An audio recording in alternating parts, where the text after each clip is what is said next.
Welcome to Moo Moo Math and Science. In this video, let's go over how to convert 1 and 25 hundredths into a fraction. And let's begin by placing it over 1.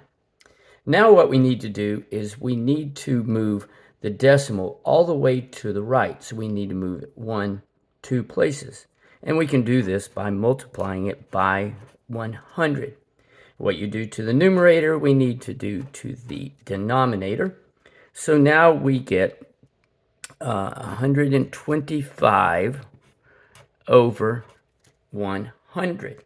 So I'm going to rewrite this right here. So now what we can do is we can simplify, and they're both divisible by 25.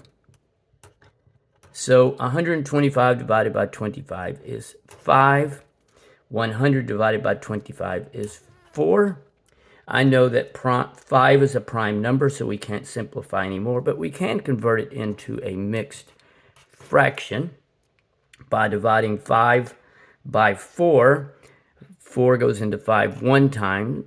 1 times 4 is 4. 5 minus 4 is 1, so we have a remainder of 1, so it's 1 and 1/4. So there we go.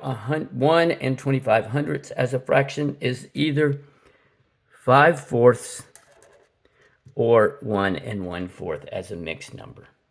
Thanks for watching.